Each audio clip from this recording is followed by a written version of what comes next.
రాజన్న సిరిసిల్ల జిల్లా గంభీరావుపేట మండలంలో అధికారుల నిర్లక్ష్యంతో విద్యుత్ షార్ట్ సర్క్యూట్తో గడ్డిగట్టలు, మోటార్లు, కేబుళ్లు దగ్ధమయ్యాయి. గంభీరావుపేట మండలం ముస్తాఫా నగర్ గ్రామంలో సెస్ కార్యాలయం ముందు ప్రధాన రహదారి సిద్దిపేట కామారెడ్డి రోడ్డుపై విద్యుత్ తీగలు లూజుగా ఉన్న వైర్లను సవరించాలంటూ రైతులు రోడ్డుపై బైఠాయించి ధర్నా చేపట్టారు. ముస్తఫా నగర్ గ్రామ పంట పొలాల్లో 11 kV విద్యుత్ తీగలు షార్ట్ సర్క్యూట్ వల్ల పంట పొలాల్లో వ్యవసాయ మోటార్ల వైర్లు పశుగాసం దగ్ధమయ్యాయని, మేము ఎవరూ చూడకపోతే పెద్ద మొత్తంలో ప్రమాదం జరిగేదంటున్నారు.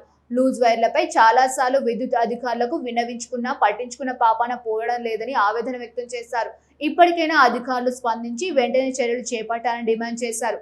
అగ్నికి దగ్ధమైన వాటికి నష్టపరిహారం చెల్లించాలని కోరారు. ధర్నా వద్దకు పోలీసులు చేరుకొని విద్యుత్ అధికారులకు ఫోన్ చేసి మాట్లాడించి 2-3 రోజుల్లో లూజ్ వైర్లు సవరిస్తామని హామీ ఇవ్వడంతో రైతులు ఆందోళన విరమించారు.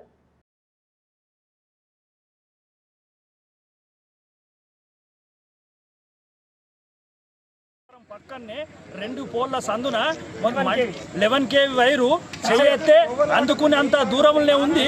అది ఓటికోటి తలిగి మోటార్లు, షాటార్లు, వైర్లు, గడ్డి కట్టలు మొత్తం చెట్టు కింద కట్టేసిన ఆవులు మొత్తం మరీ ఘోరమైన దారుణం అయిపోయింది. కరెంట్ వాళ్ళు గత 4-5 సంవత్సరాల నుంచి ఈ విషయం ఎంత దృష్టికి తీసుకుపోయినా కానీ పట్టించుకోవడం లేదు.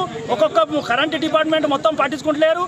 ఎందుకంటే ఒక్కొక్క పోలు కరెంట్ వచ్చినప్పుడు పోల్లు వేసిన పోల్లు ఉన్నాయి, అవి సలాకలు తేలి సలాకల మీద వంగిపోయి సిమెంట్ రాలిపోయి అట్లా ఉన్నా కూడా ఎన్నోసార్లు చూపించినా కానీ హెల్పర్కి చెప్పినా ఏకి చెప్పినా పట్టించుకోవడం లేదు.